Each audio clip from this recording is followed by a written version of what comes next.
poderosa. Bueno, ya hemos estudiado el contexto de la carta, hemos visto cómo desde el principio de la primera carta el deseo del apóstol Pablo era animar a esta iglesia para que siguiera haciendo lo que ellos ya venían haciendo, pero que les animaba a cómo no perder su mirada y ser enfocado en el propósito de Dios, no siendo engañado como que ya Cristo había venido.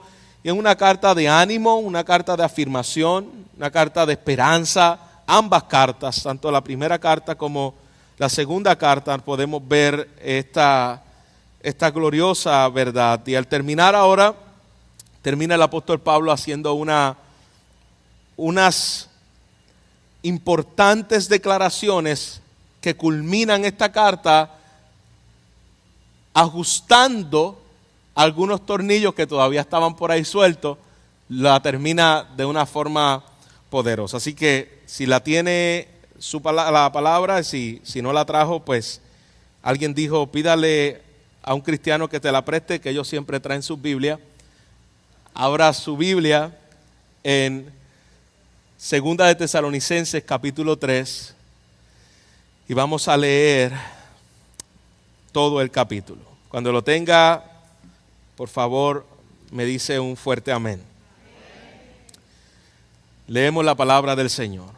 Por lo demás, hermanos, orad por nosotros, para que la palabra del Señor corra y sea glorificada, así como lo fue entre vosotros, y para que seamos liberados de hombres perversos y malos, porque no es de todos la fe, pero fiel es el Señor, que os afirmará y guardará del mal. Y tenemos confianza respecto a vosotros en el Señor, en que hacéis y haréis lo que os hemos mandado. Y el Señor encamine vuestros corazones al amor de Dios y a la paciencia de Cristo. Pero os ordenamos, hermanos, en el nombre de nuestro Señor Jesucristo, que os apartéis de todo hermano que ande desordenadamente, y no según la enseñanza que recibisteis de nosotros, porque vosotros mismos sabéis de qué manera debéis imitarnos. Pues nosotros no anduvimos desordenadamente entre vosotros, ni comimos de balde el pan de nadie, sino que trabajamos con afán y fatiga día y noche, para no ser gravosos a ninguno de vosotros, no porque no tuviésemos derecho, sino por daros nosotros mismos un ejemplo para que nos imitéis. Porque también cuando estábamos con vosotros os ordenábamos esto: si alguno no quiere trabajar, tampoco coma.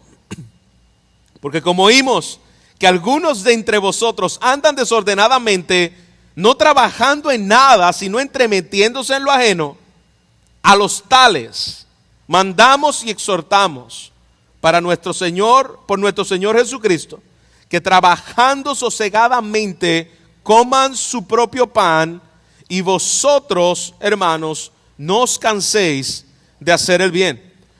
Si alguno no obedece a lo que decimos por medio de esta carta, a ese señaladlo y no os juntéis con él para que se avergüence. Mas no lo tengáis por enemigo, sino amonestadle como a hermano. Y el mismo Señor de paz os dé siempre paz en toda manera. El Señor sea con todos vosotros. La salutación es de mi propia mano, de Pablo, que es el signo en toda carta mía. Así escribo. La gracia de nuestro Señor Jesucristo sea con todos vosotros. Amén.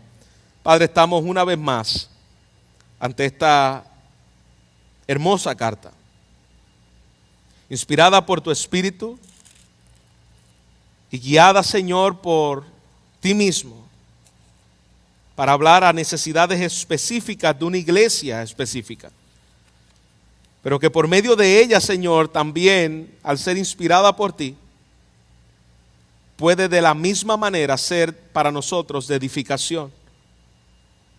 Y sabemos, Señor, que de la misma forma en que la iglesia de Tesalónica fue edificada, tu pueblo será edificada por esta misma exhortación. El espíritu que la inspiró es el espíritu que está aquí hoy. Es el espíritu en el cual, Señor, nos redarguye, nos exhorta, nos conforta, nos confronta, nos salva. Revélanos a tu Hijo, Señor. Dependemos de tu Espíritu Santo. Amén. Amén. Pueden sentarse, hermanos. Como les mencioné anteriormente, la carta a los tesalonicenses es una lluvia de bendición donde Dios estaba afirmando a aquellos hermanos que estaban pasando por aflicción. Era un bálsamo por aquellos hermanos en los cuales eran perseguidos por la causa de Cristo. Y a la misma vez era una esperanza en fe, amor y gracia por aquellos que estaban de la misma manera esperando la gloriosa venida de nuestro Señor Jesucristo. Así que el deseo de Pablo era hacerlos crecer en la firmeza de la fe, el consuelo y la esperanza que tenemos en Dios. Ese era el deseo del apóstol Pablo, y él termina recordándole a la iglesia que él no solamente era un hombre que oraba por ellos, sino que él era un hombre en el cual de la misma manera dependía de la oración de ellos. Así que Pablo no solamente era un hombre que se acordaba de lo que Dios estaba haciendo en medio de la iglesia, que es muy característico del apóstol Pablo, cuando dice oro a Dios por vosotros. Eso lo vemos en toda la carta continuamente. El apóstol Pablo habla de cómo da gracias a Dios por lo que Dios estaba haciendo en medio de ellos. Pero Pablo, como hombre de Dios, en esta porción él no menciona que estaba orando por ellos, sino que él pide a los creyentes que oraran por él. Y que oraran por dos cosas específicas que como iglesia debemos tener muy claras. Y el deseo del apóstol Pablo para la oración era por dos cosas específicas. Y mira lo que dice aquí el punto número 1, la oración por la extensión de la palabra, donde Pablo le dice a la iglesia, orar por la extensión del evangelio. Por lo demás, hermanos, orad por nosotros. Tengan en cuenta que yo no puedo hacer nada como apóstol si ustedes no oran por mí. Pablo sabía que él no era un superdotado que tenía poderes especiales, sino que él sabía que todo lo que haría como apóstol y ministro de Dios dependía de una iglesia que ore por él. Y hermano, algo que caracteriza a un hombre que vive para la gloria de Dios es que sabe que separado de Jesús y separado de la iglesia, nada podemos hacer. La oración del apóstol era precisamente oren por nosotros. Continuamente vemos al apóstol Pablo decir que Dios dé denuedo para que podamos predicar su palabra. Que en la persecución nos dé la valentía para no quedarnos callados y predicar su palabra. Todo hombre de Dios depende de la oración. Ahora bien, esa oración no quiere decir que Dios no puede hacer nada como algunos falsos maestros han enseñado, que la oración es quien mueve la mano de Dios para hacer y que Dios no puede hacer nada si tú no oras. No. Esa no es la ecuación. Dios puede hacer todo sin la necesidad de la oración. Pero Él ha diseñado que todo lo que Él haga lo va a hacer por medio de su pueblo orando. Dios no necesita que su pueblo ore, porque Él sus propósitos son eternos y los ha diseñado desde antes de la fundación del mundo. Pero a Él le ha placido que todo lo que Él va a hacer, lo va a hacer poniendo a su pueblo a orar. Incluso cuando usted ve el ministerio de Jesús, Jesús es Dios. Y algo que caracteriza el ministerio de Jesús es precisamente la oración. Jesús no hacía nada sin antes irse a orar.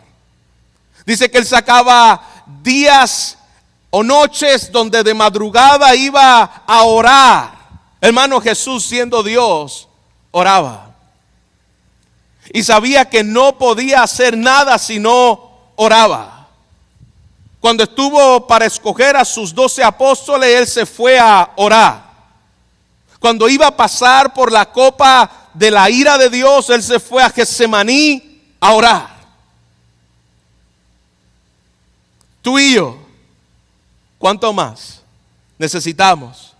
La necesidad continua de personas orando por nosotros. El mismo Charles Spurgeon en una ocasión le preguntaron: ¿cuál es el éxito de tu ministerio? Un ministerio que había explotado en Inglaterra, donde los cultos no cabían las personas. Había sido un mover de Dios de una forma impresionante. Y la respuesta de Spurgeon fue que mientras estamos aquí predicando, hay un grupo debajo del lugar donde estaba la plataforma reunido orando a Dios por las personas que estaban allí.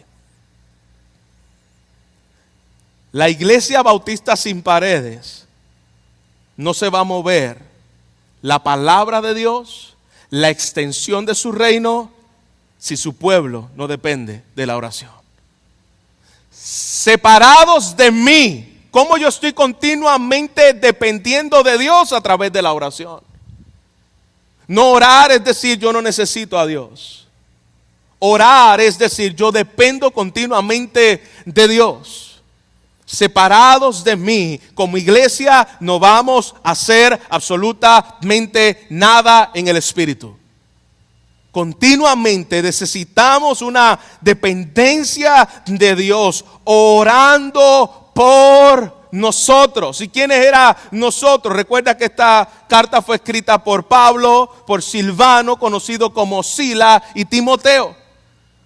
Nosotros dependemos de la oración continua de la iglesia. Nosotros no podremos hacer nada sin el poder de Dios operando a través de su iglesia que ora. En una ocasión los apóstoles, estaba Pedro preso y la iglesia estaba orando, clamando a Dios para que la palabra corriera, pero para que Dios también guardara a Pedro. Y podemos ver que Dios contesta la oración, sale del lugar donde estaba, se le aparecen los apóstoles y los apóstoles no creían incluso aún lo que estaban orando, porque decían, no puede ser cierto que Pedro haya salido. El poder de aquella iglesia que dependía de Dios no dependía de aquel poder que tenían ellos cuando oraban, sino del poder que tenía a quien oraban. ¿Puede ver la diferencia? La oración no tiene poder. Dios tiene poder. Y cuando oramos a Dios, que tiene el poder para hacer todas las cosas, cualquier cosa puede cambiar. Porque es Él que tiene el poder. De Él dependemos. Y mira las dos cosas por las cuales el apóstol Pablo le dice que ore. Continuamente Pablo no era alguien que dependía de oraciones personales hacia la iglesia. Aunque en ocasiones pocas veces las trajo. Pero lo que caracteriza las peticiones de Pablo eran peticiones centradas en la gloria de Dios y del Evangelio. Dos cosas. Primero, para que la palabra del Señor corra. Y segundo, para que sea glorificada como lo fue entre vosotros. Bueno, primero vamos a detenernos ahí. La oración del apóstol Pablo lo que está pidiendo es para que la palabra de Dios corra. Yo sé, hermanos, que esta oración es muy poco pronunciada por nosotros. Oramos por muchas cosas, pero ¿cuántas veces oramos diciendo, Señor, que tu palabra sea extendida. Que tu palabra corra y sea glorificada. Que sigan habiendo oportunidades donde tu evangelio sea escuchado de manera efectiva en todo lugar. ¿Cuándo fue la última vez que oramos por eso? Para que la palabra se extienda de una forma rápida, para que esa palabra sea recibida y que sea repetido continuamente de la misma manera en que la iglesia tesalonicense había expandido la palabra. Pablo dice, como Dios lo hizo con ustedes, de esa misma manera Dios lo siga haciendo en otro lugar. Esa es la primera petición del apóstol Pablo. La segunda petición, él ora para que no sea estorbada la obra del evangelio. Primero, Señor, que tu palabra corra. Versículo 2, para que el evangelio no sea estorbado.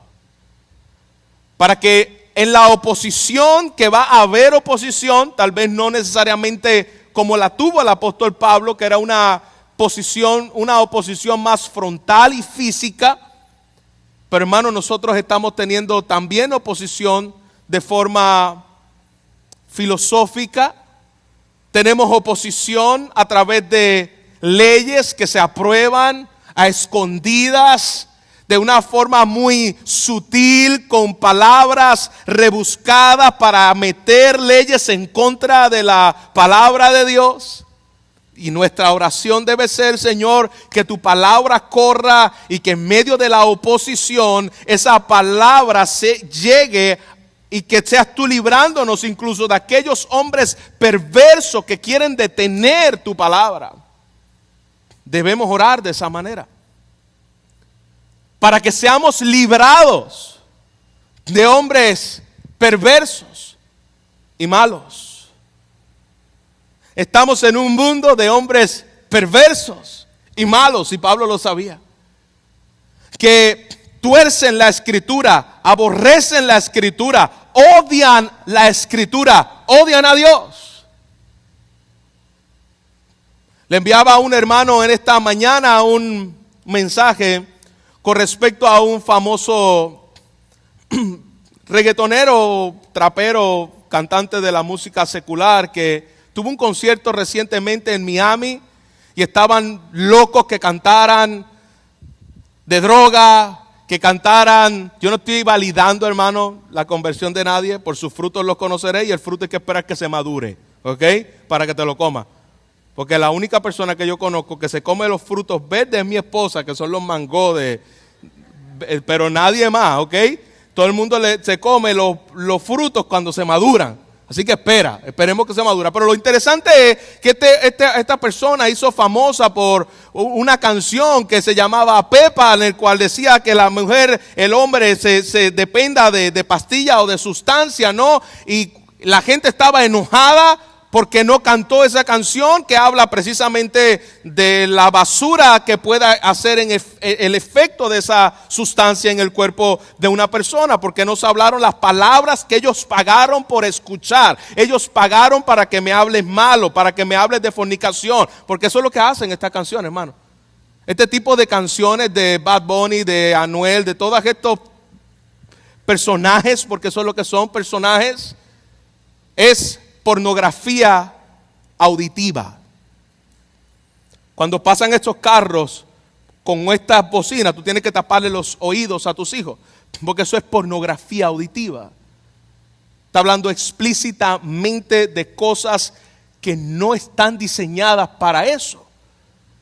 El mundo quiere eso. Háblame de sexo libre, háblame de drogas, háblame de mi vida de engaño, de mi vida vacía en el pecado, pero yo aborrezco la palabra de Dios. No me hables, no me venga, yo pagué un concierto para que me hable de la basura del pecado y yo deleitarme. No me hables de esto. El mundo está lleno de esto. Quiere la basura y aborrece la verdad. No me hables la verdad. No quiero la verdad, dice la palabra, Señor, que seamos librados de hombres perversos y malos. Porque Pablo sabía que no de todos es la fe. Pablo sabía de que no todos eran salvos y todos iban a ser salvos. Señor, yo sé que este evangelio es locura para el que se pierde, pero es poder de Dios para el que se salva. Así que yo sé que no de todos es la fe.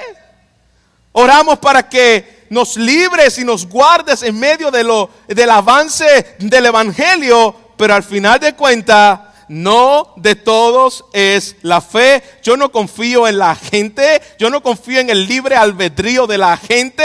Yo sé que no todos tienen fe, ni todos tendrán fe. Y la razón por la cual muchos se oponen a la predicación de la palabra es precisamente por eso, porque no de todos es la fe.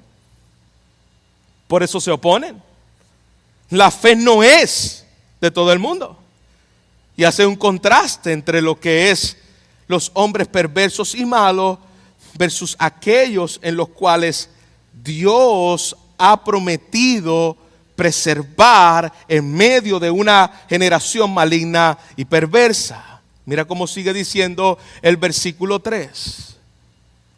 Que Dios, primero oramos para que se expanda el evangelio, para que personas sigan predicando el evangelio, para que obras sigan abriéndose, para que el nombre de Dios se siga extendiendo en todo lugar, para que Dios nos guarde de hombres perversos. No todos tienen la fe, por eso nosotros seguiremos predicando, pero fiel es el Señor que os afirma y guardará. Ore por la extensión del evangelio. Oren por los malignos y perversos. Pero quiero decirte una cosa, Dios es fiel. Y Dios es fiel a su pacto, Dios es fiel a su nombre, Dios es fiel a su propia gloria. Y Él nos va a afirmar. Qué bueno, hermano. Porque cuando viene oposición tenemos también la esperanza.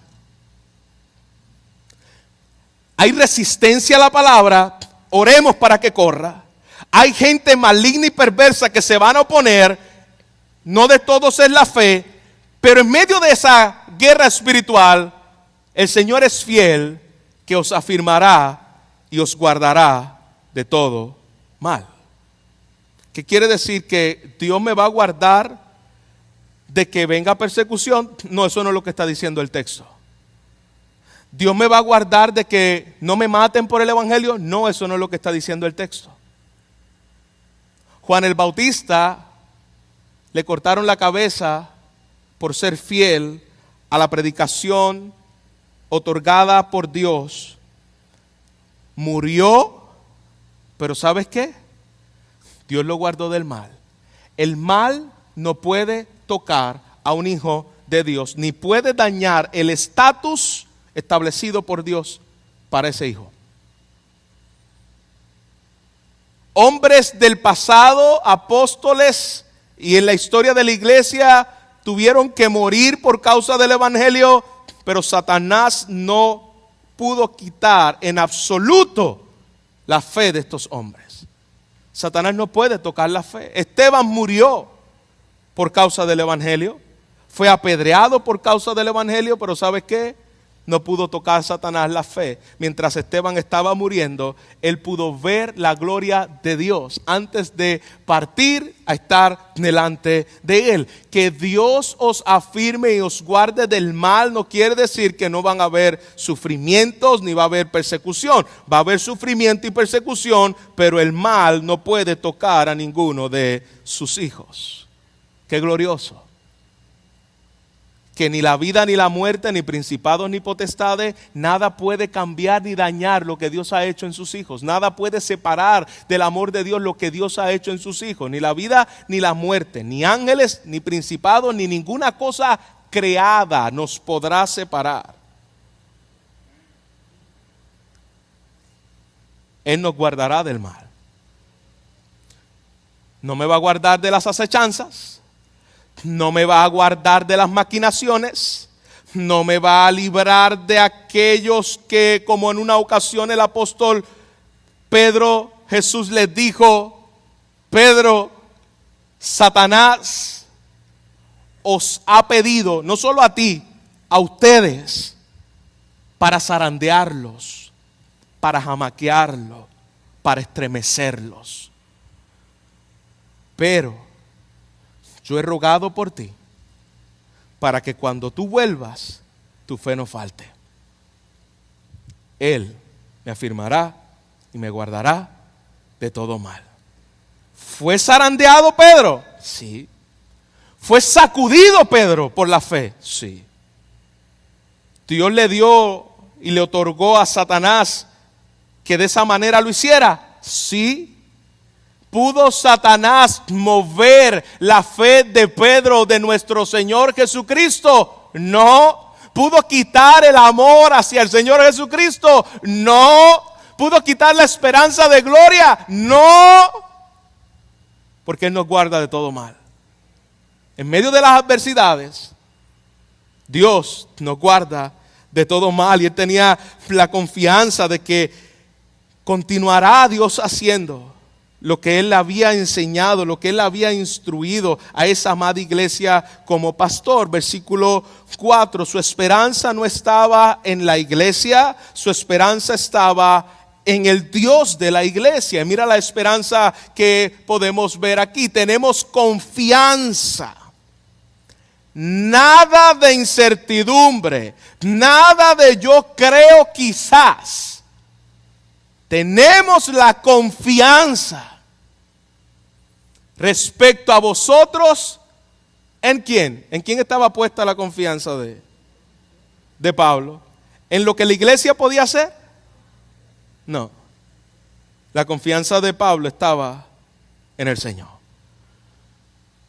Lo que Dios puede hacer, ha hecho y seguirá haciendo en medio de ustedes, en que hacéis y haréis lo que hemos mandado. Yo tengo la confianza en el Señor, que la palabra es tan poderosa, es tan suficiente, es tan eficaz, que esa palabra va a ser lo que ya les hemos mandado.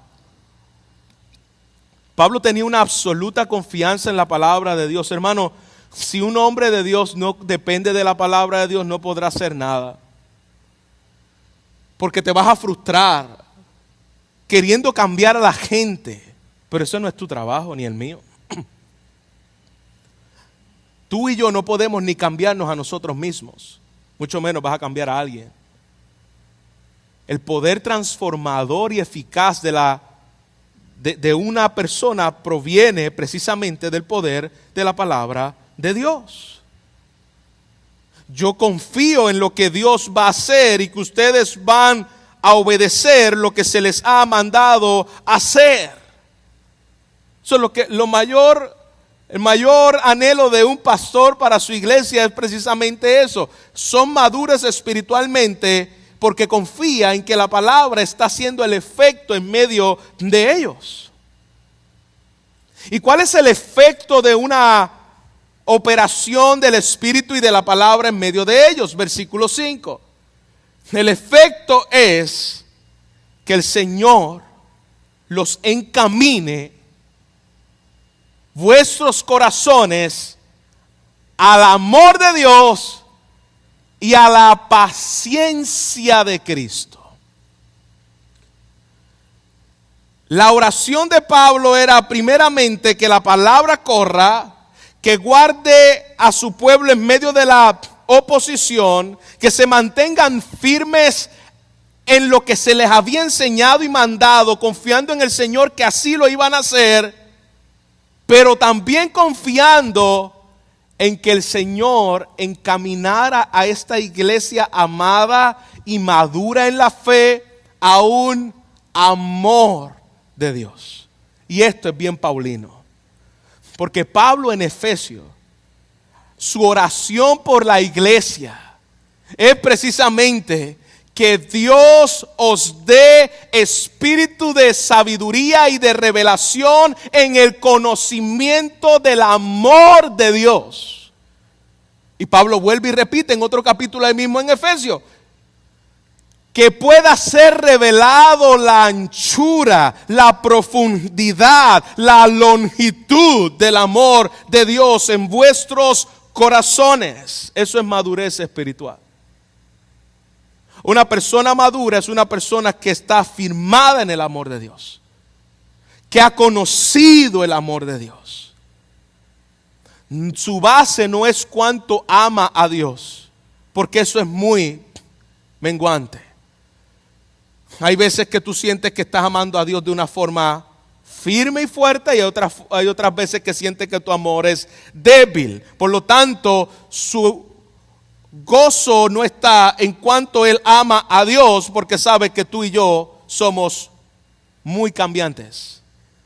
Pero la esperanza de Pablo para con la iglesia es que el Señor les encamine a los corazones de ellos al amor de Dios. No te jactes de cuánto tú amas a Dios. Si de algo te puedes gloriar, es del amor de Dios para con sus hijos. Tú entiendes que todo lo que tienes es por la gracia de su amor. Todo te fue dado, perdón, misericordia, por la gracia de su amor. Eso es una persona que está madurando en la fe. Una persona que está profundizando en el amor de Dios. Y si hay un anhelo y una petición del apóstol Pablo, y si hay un anhelo y una petición de cualquier pastor, es que la iglesia pueda crecer en el amor de Dios.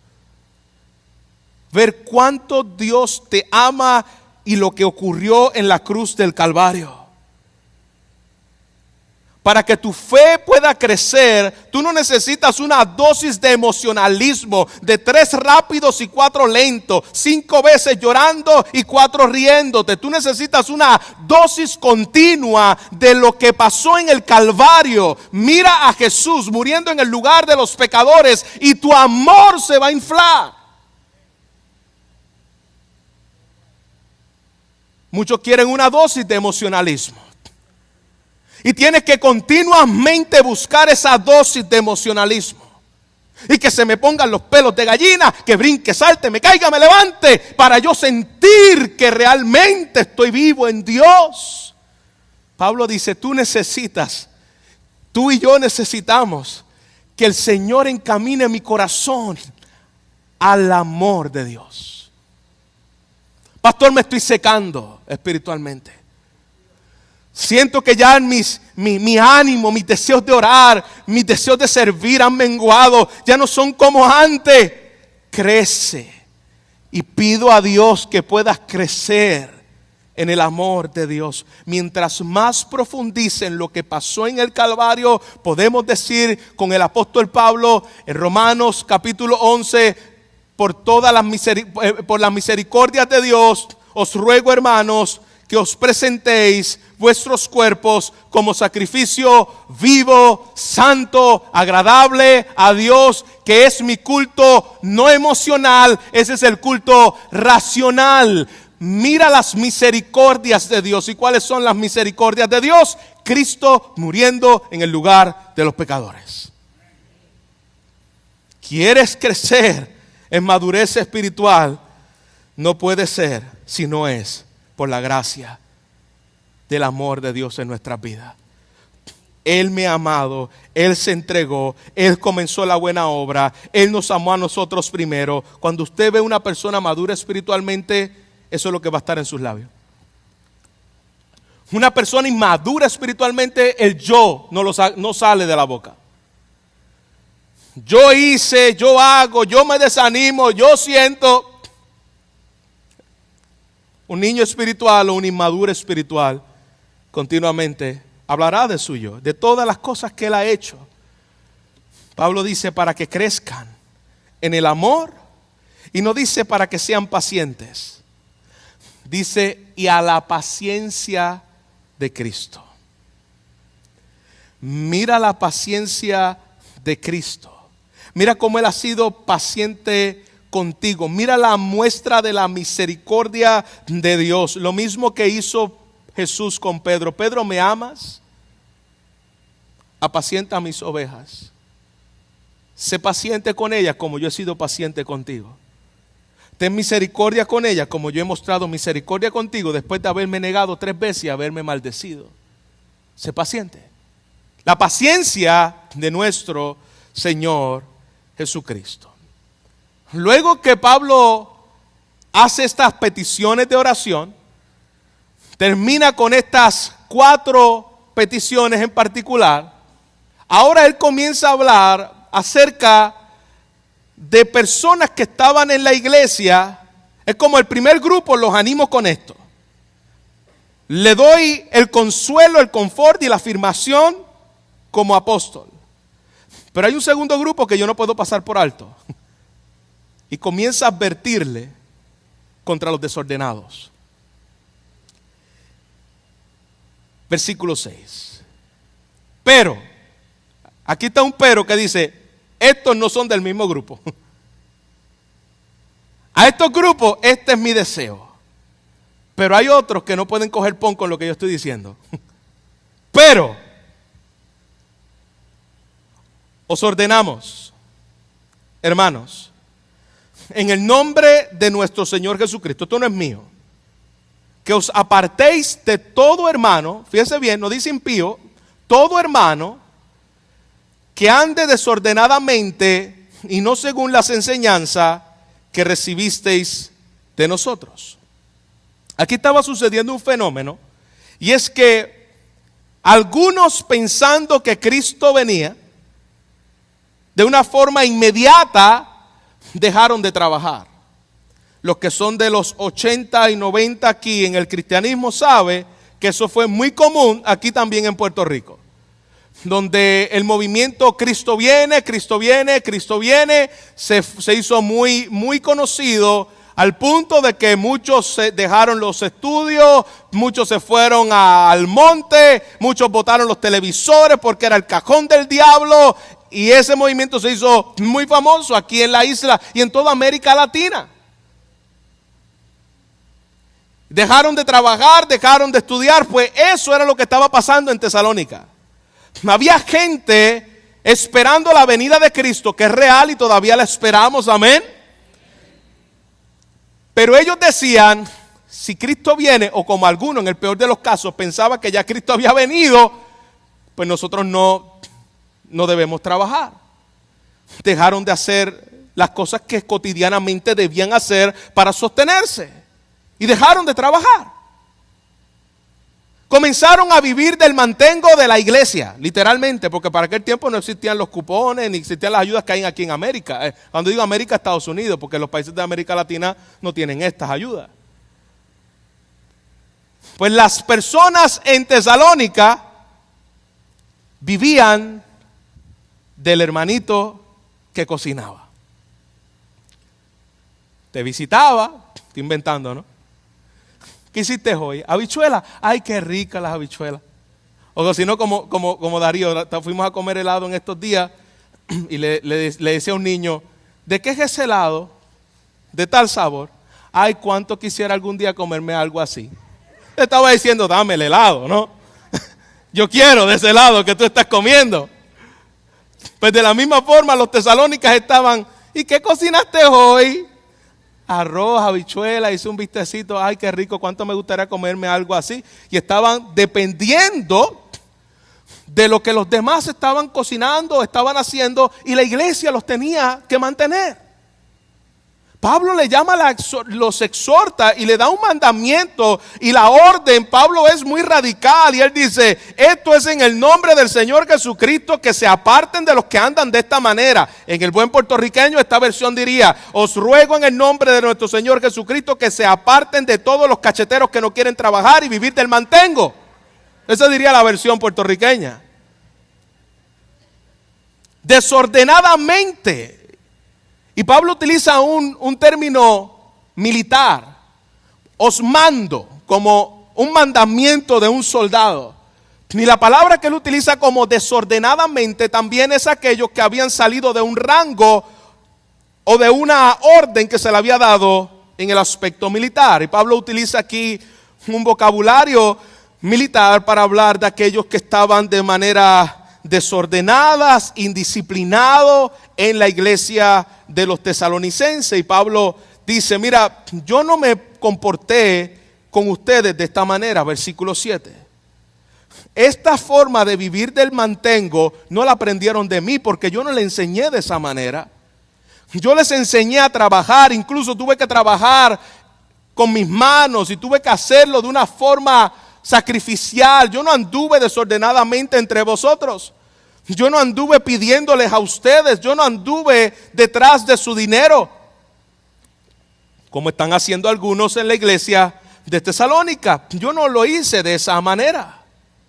Incluso versículo 12 dice, no por causa de que no tenga derecho de hacerlo, porque fácilmente pude haber utilizado mi derecho de apóstol para ser cuidado y sostenido por la iglesia, pero lo hice para no ser estorbo del evangelio. Que ninguno pueda decir, esta persona lo está haciendo por causa de que quiere aprovecharse de nosotros. No, yo trabajé siendo ejemplo en medio de ustedes para no ser estorbo del evangelio. Así que no vivan de esta manera, porque ese no es el diseño de Dios. El trabajo no es un castigo de Dios por el pecado. No, el hombre Dios lo mandó a trabajar antes de que el pecado entrara. Antes de que el pecado entrara, Dios mandó a Adán a labrar la tierra, a trabajar la tierra y a enseñorearse de la tierra. Eso es trabajo. Así que no es que el trabajo dejará de existir cuando nosotros vayamos a la eternidad si estás en Cristo. No, porque el trabajo fue parte del diseño de Dios desde el inicio, antes de que el pecado llegara. Vivir de una manera, y lo tengo que resaltar porque somos parte de Estados Unidos de América, donde muchos viven del gobierno, aquí y allá.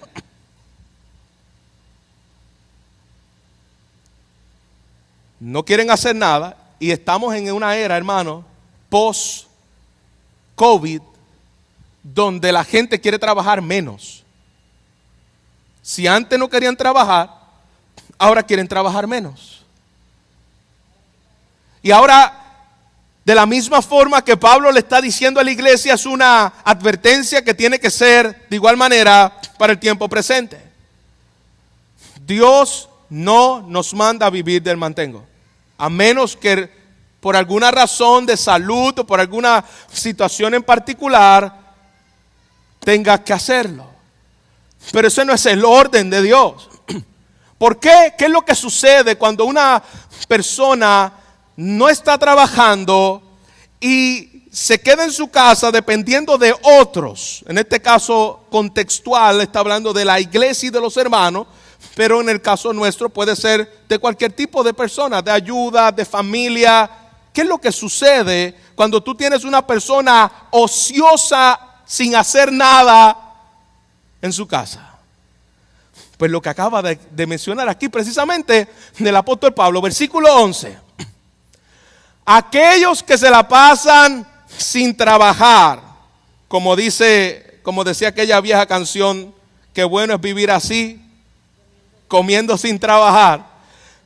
Pues dice la palabra, oímos que algunos de ustedes, de aquellos mismos que andaban sin trabajar, andan desordenadamente, no trabajando en nada, y por lo tanto alguien dijo que el mejor amigo del pecado se llama el ocio. Pues precisamente eso es lo que estaba ocurriendo en Tesalónica. Como no estaban trabajando, lo que andaban era siendo entrometidos en lo ajeno.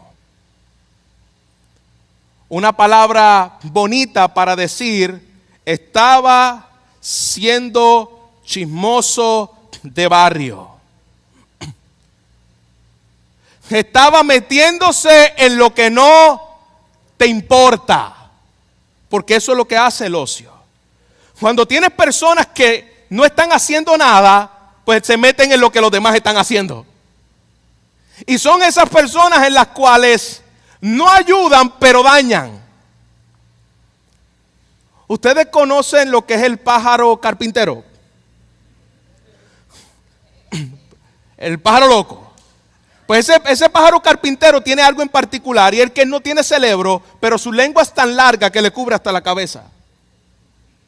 Y el pájaro carpintero es experto en dañar cosas que gente ha construido con mucho amor y dedicación.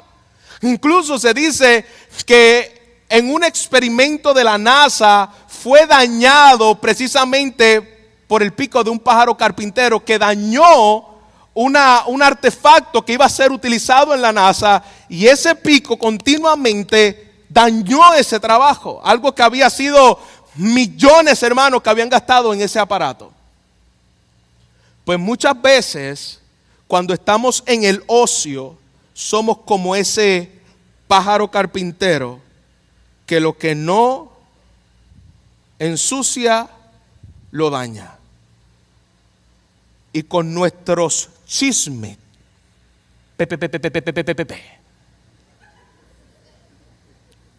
el pastor,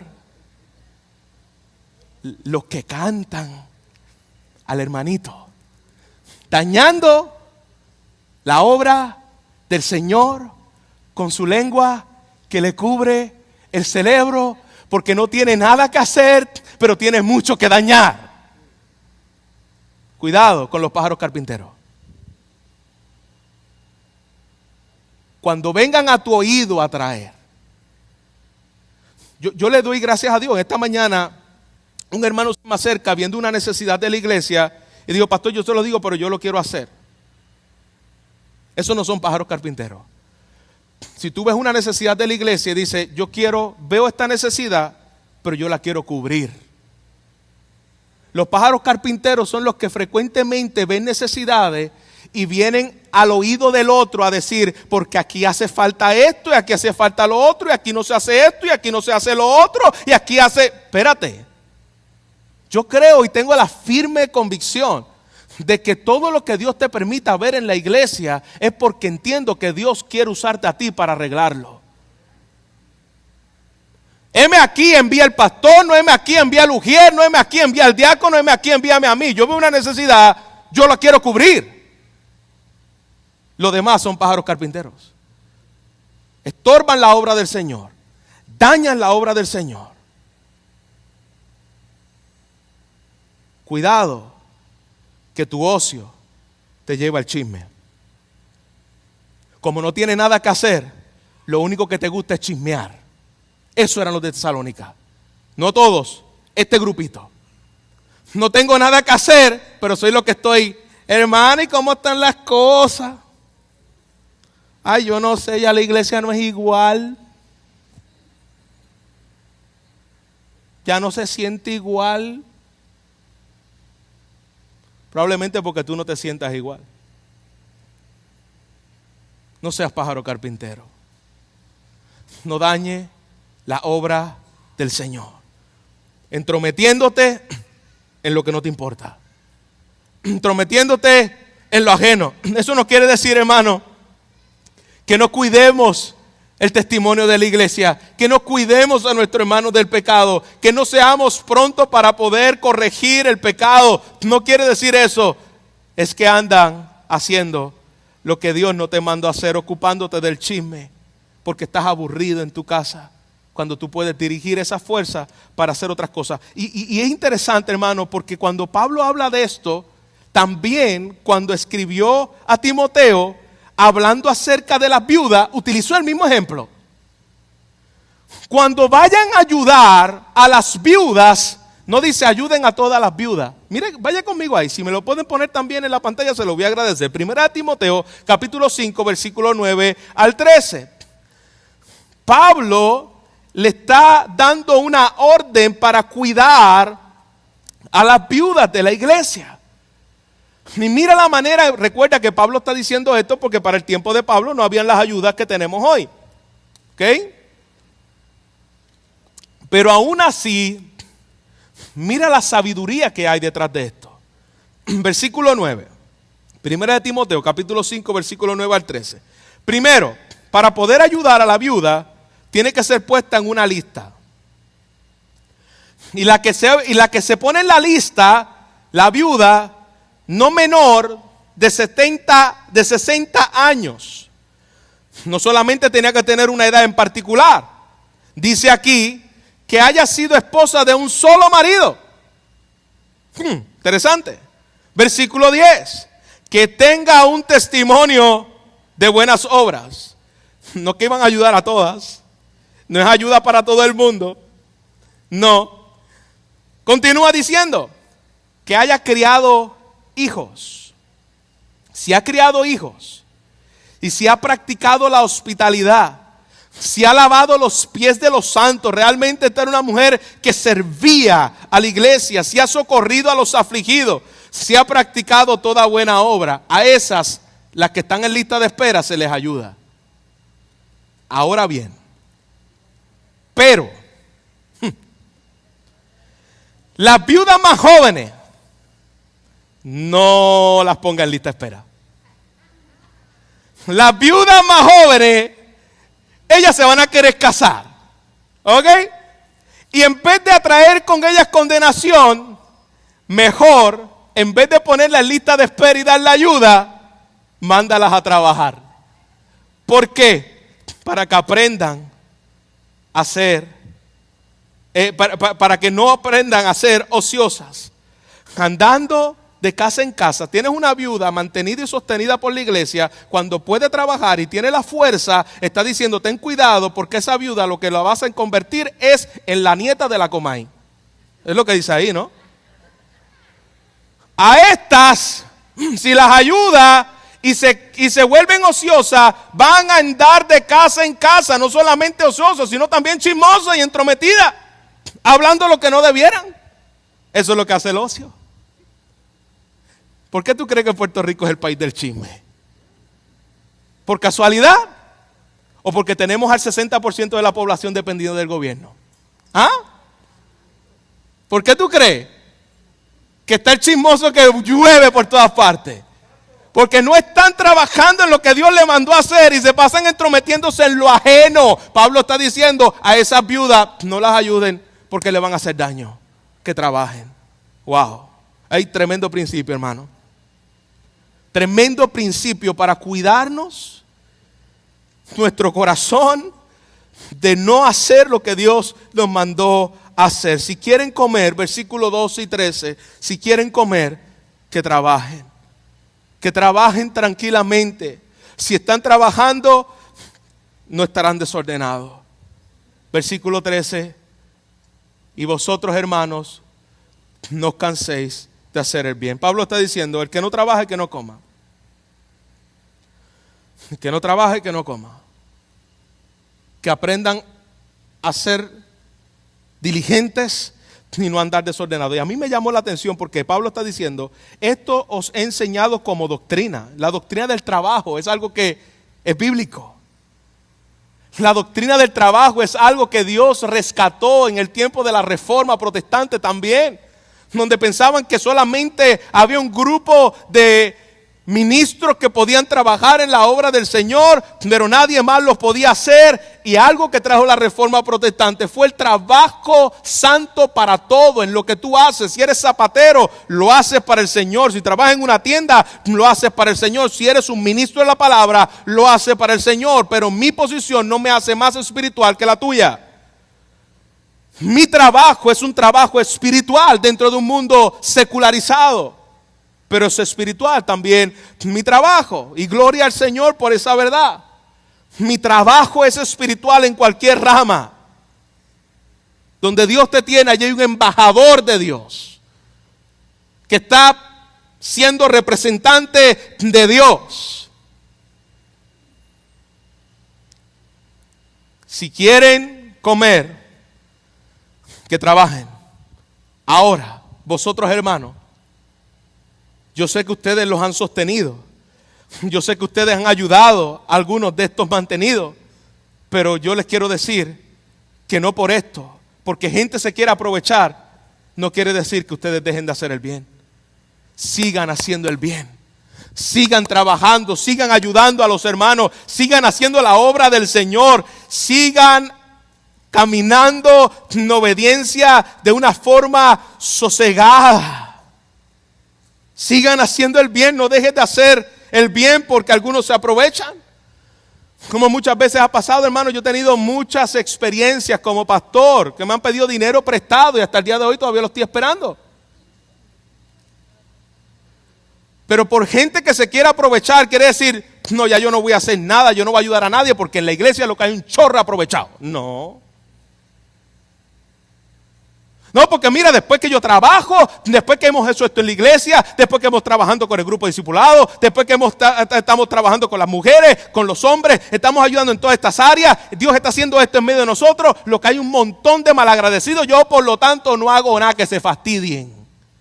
Esa no es la actitud. Esa no es la actitud de un hijo de Dios. La actitud de un hijo de Dios es, hay gente que lo va a criticar todo. Hay pájaros carpinteros que lo dañan y lo ensucian todo. Pero por ellos tú no puedes dejar de hacer lo que Dios te mandó a hacer.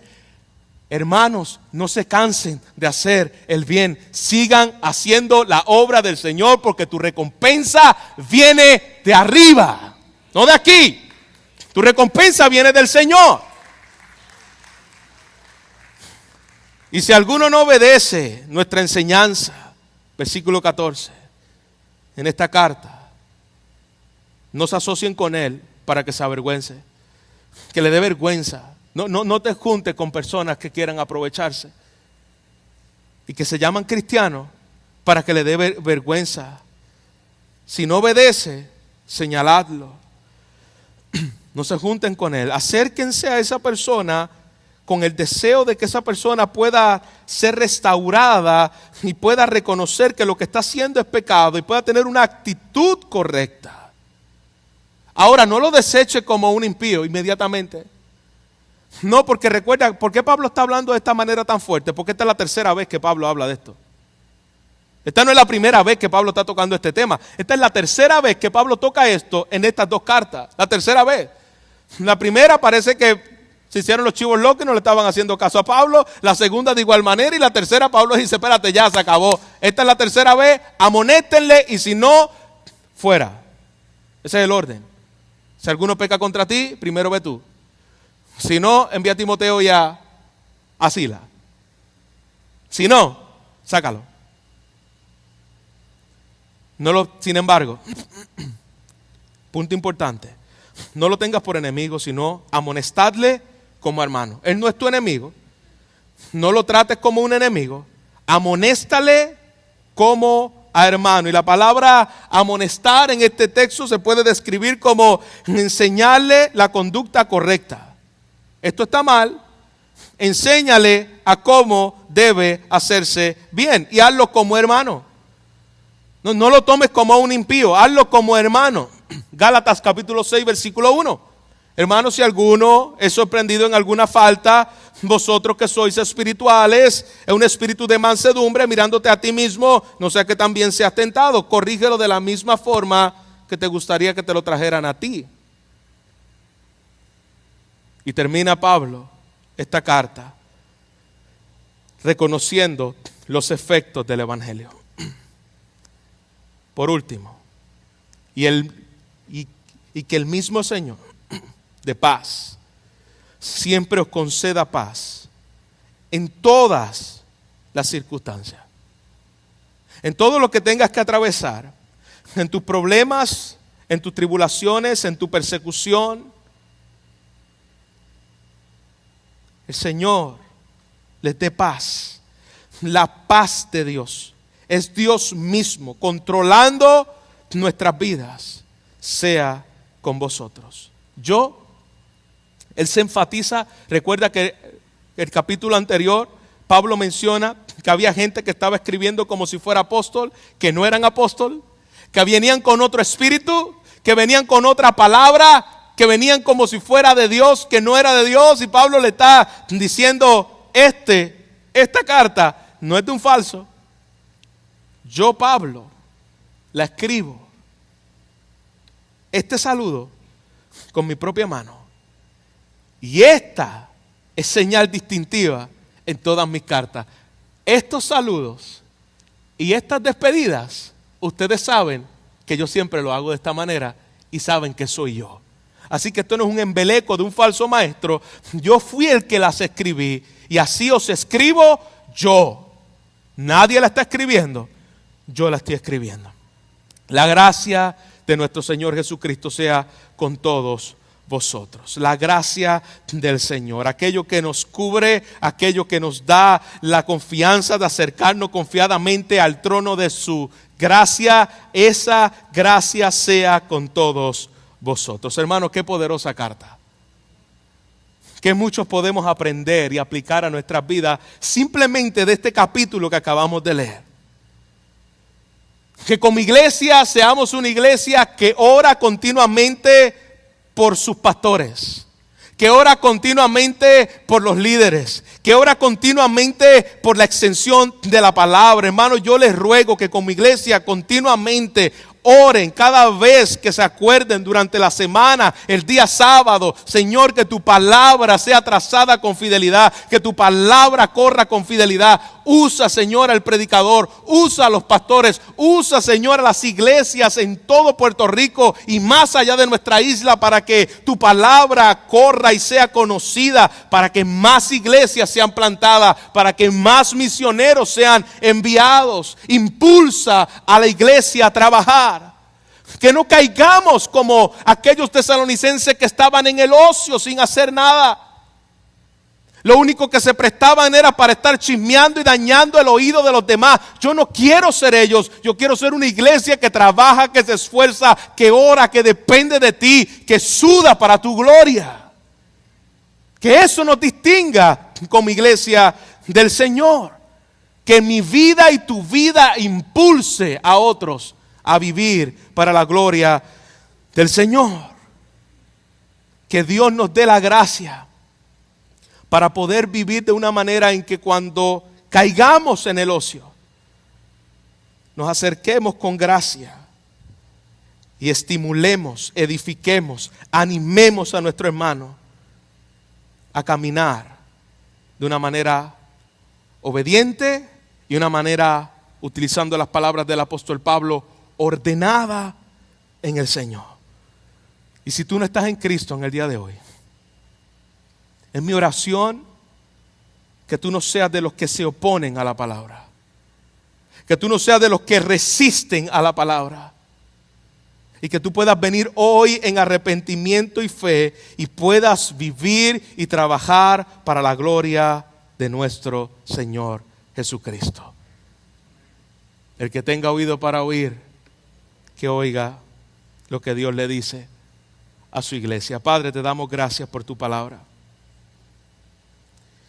Gracias, Señor, porque a través de estos textos nos exhortan, nos retan, nos redarguyen, nos animan a vivir de una forma, Señor, que exalte a tu Hijo. Señor, estas disciplinas que Pablo ora para que sean evidentes en la iglesia de Tesalónica, aunque algunas de ellas ya lo eran, nosotros te rogamos también para que podamos crecer en ellas. Padre, que continuamente dependamos de la disciplina de la oración, sabiendo, Señor, que como iglesia no podremos hacer nada si no oramos. Que tengamos la disciplina, Señor, de orar y orar de tal manera con la fe de que tu palabra se extienda y corra, Señor. Como dijo el profeta, la tierra será llena de tu gloria y se cubrirán como las aguas cubre la mar con tu palabra. Oramos, Señor, para que podamos tener una disciplina entre nosotros, de animarnos, de exhortarnos cuando estemos caminando de manera indisciplinada, y que no caigamos en la ociosidad, Señor. Que no caigamos en la vagancia espiritual, en la apatía espiritual, entrometiéndonos en lo ajeno, en vez de hacer lo que tú nos has mandado a hacer. Padre, guárdanos. Y guárdanos, Señor, que en medio de toda oposición lo veamos como si fuera algo personal, cuando bien dice tu palabra, no de todos es la fe. La fe es un don de Dios. Tú lo otorgas a quien tú quieres. La salvación es un don de Dios. La salvación pertenece a Jehová. Solo tú eres, Señor, quien mueve corazones de piedra a corazones de carne. Solo tú eres el que concedes el don del arrepentimiento y la fe. Seamos fieles en predicar tu palabra, pero que sepamos, Señor, que los que se oponen, los que nos persigan y los que nos ultrajen, no de todos es la fe. Que estemos listos como buen soldado para presentar defensa, sabiendo, Señor, que somos solamente voceros tuyos, heraldos tuyos. No somos, Señor, los que hemos preparado lo que decir, hemos solamente dicho lo que nos has mandado a decir. En Cristo Jesús oramos. Amén. Amén.